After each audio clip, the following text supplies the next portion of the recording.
Jeremiah 17:9 and 10 says, "The heart is more deceitful than all else and desperately sick. Who can understand it? I, the Lord, search the heart. I test the mind to give each person according to his ways, according to the results of his deeds." Proverbs 16:25 says, "There is a way which seems right to a person, but its end is the way of death." Isaiah 45:9 says, "Woe to the one who quarrels with his maker, a piece of pottery among other earthenware pottery pieces. Will the clay say to the potter, 'What are you doing?' Or the thing you are making say, he has no hands?" Isaiah 5:20 and 21 warns us, "Woe to those who call evil good and good evil, who substitute darkness for light and light for darkness, who substitutes bitter for sweet and sweet for bitter. Woe to those who are wise in their own eyes and clever in their own sight." Isaiah 66:2 says, "For my hands made all these things, so all these things came into being, declares the Lord. But I will look to this one, at the one who is humble and contrite in spirit, who trembles at my word." The prophet Hosea 14:9 says, "Whoever is wise, let him understand these things. Whoever is discerning, let him know them. For the ways of the Lord are right, and the righteous will walk in them, but wrongdoers will stumble in them."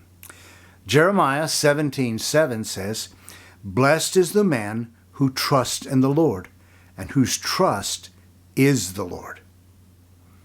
I need to find my own truth. The old truths no longer apply. They are a tyranny to free souls. This sounds like an invitation to freedom, the freedom of self-expression, the freedom of unrestrained autonomy, the freedom of finding your own true self-fulfillment. Yet all of these hide a deceptive trap. To rebel and break away from God's truth may seem like a clarion call for the soul's liberation and self-realization, but what remains hidden are the wicked chains at the end of the road. Let's take a trip and see where this path leads and where it ends. Today, truth is denied, ignored, and resisted with open hostility. Yet in life and in times of crisis, we discover that truth matters. Well, I gotta go take this test. I can't believe I'm doing this. Jerry, just remember, it's not a lie if you believe it. While we may laugh at the character of George Costanza, his antics, and his warped philosophy, there's really more here than meets the eye.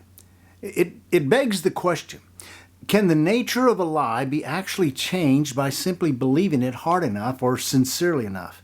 Another way to say it is, can a lie become true simply because we want it to be true? This is an important question. I'm sure all of us are aware today that in today's setting, people are espousing the idea that we can maintain sovereignty over what is true. It's the lie that we've been looking at for several weeks.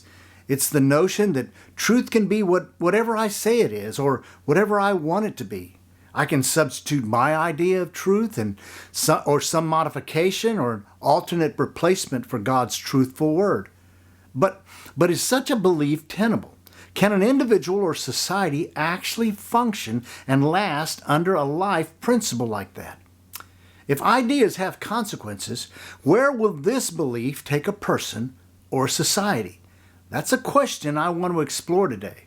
Now, I understand that most people don't spend time in their day thinking about such questions. Most people are occupied with just living, getting ahead, doing life, or just getting by.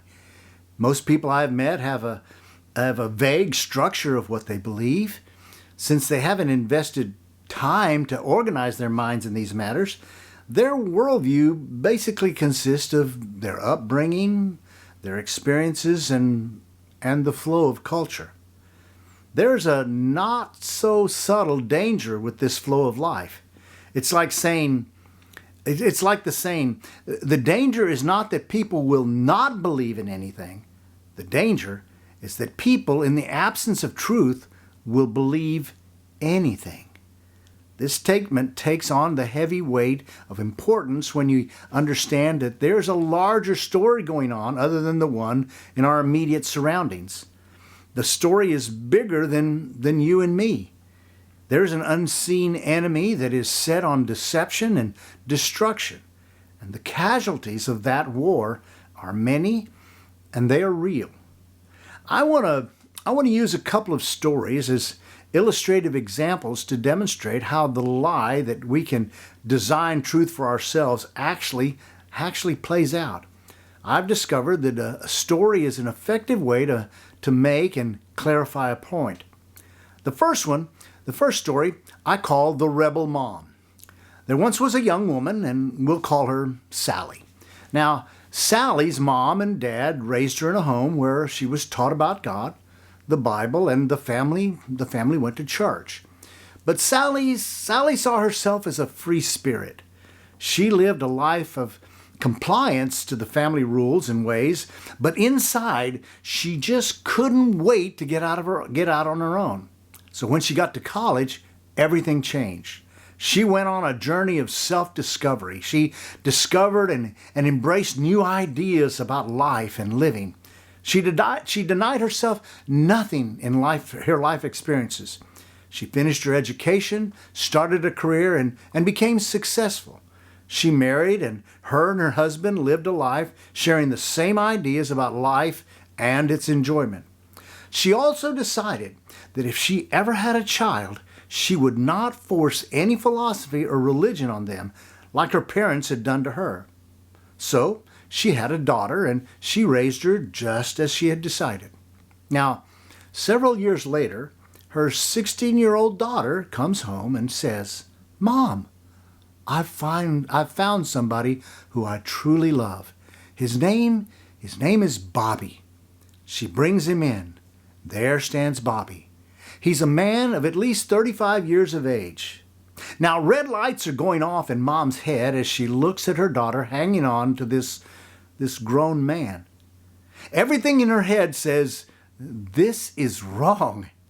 But she stands there and she realizes that she is powerless to provide any words to communicate to her daughter as to why she has made this wrong choice.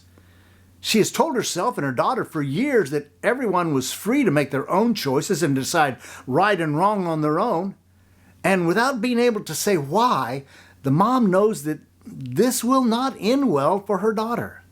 She just doesn't know how to say it. Ideas have consequences. The lie of the enemy infects and impacts individual lives. The second story I call The Bus. The bus represents a society, a nation, a culture.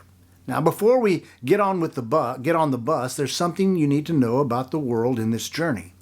The world, being enlightened and reasonable, has decided that objective truth doesn't exist.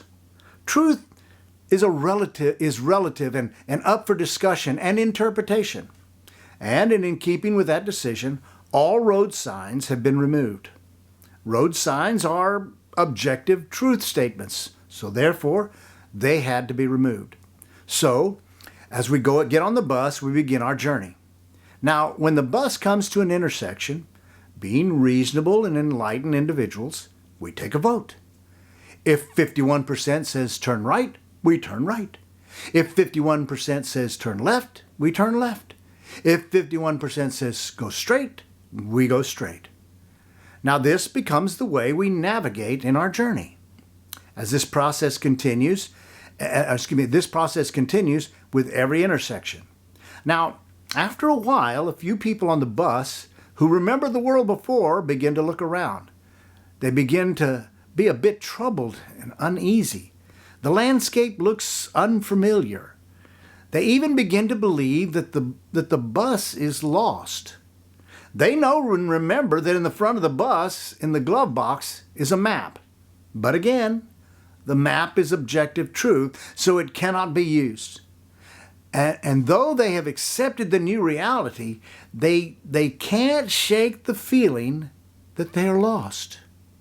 After a while, the longer the feeling of unease and doubts, it begins to grow in the bus. It gets to the point that some groups seek to take advantage of the situation. Some violence and chaos begin to occur. The stability of the journey begins to come into question.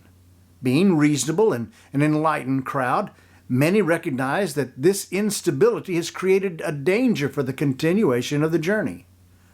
A man arises, and he gathers a group around him. He reasons and explains to the group the danger that they are in.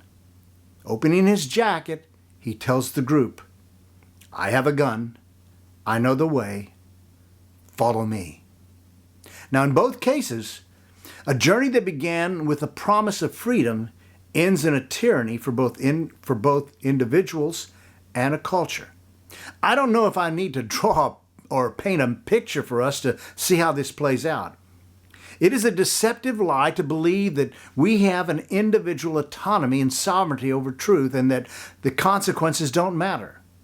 This path doesn't work. First, let me say, be careful and who you trust as to your source for truth.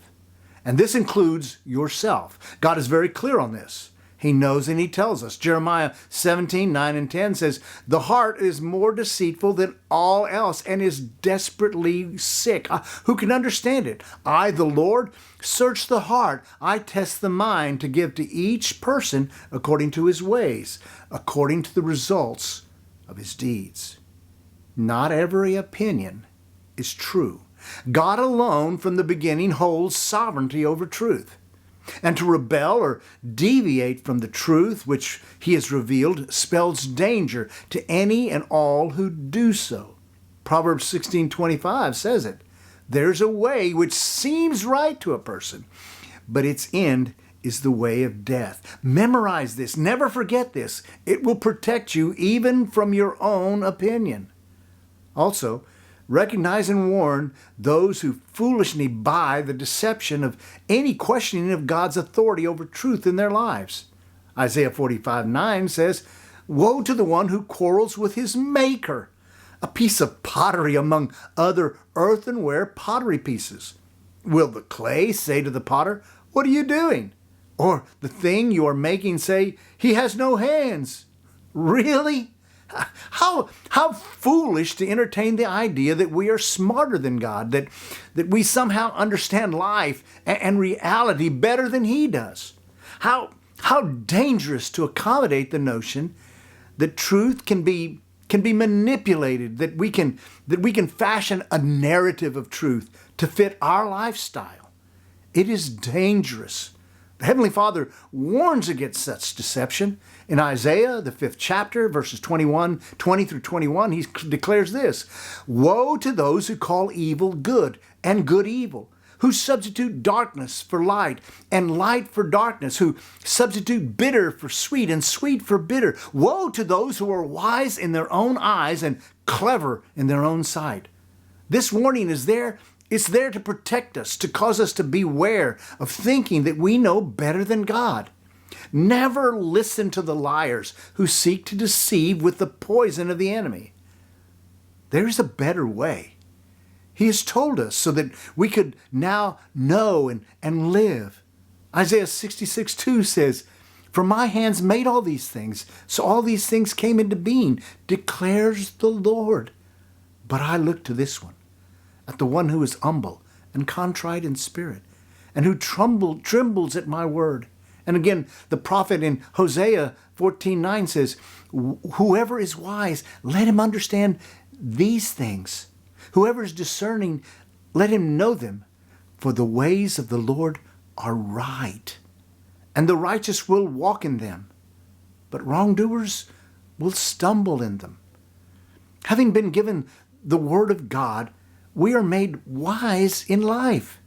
As tempting as it may be to be wise in our own opinion, or to entertain the lies declared by the enemy and the world around us, we will not be deceived because we have humbled ourselves before the true and the living God. Jeremiah 17:7 states it clearly for us. Blessed is the man who trusts in the Lord and whose trust is the Lord. In a world filled with lives and chaos and bondage, the story God writes in the lives of his children is blessed by the freedom of his truth. We will not believe the lies of the enemy because we have believed and trust in the Lord. Once more, we see and know that truth matters.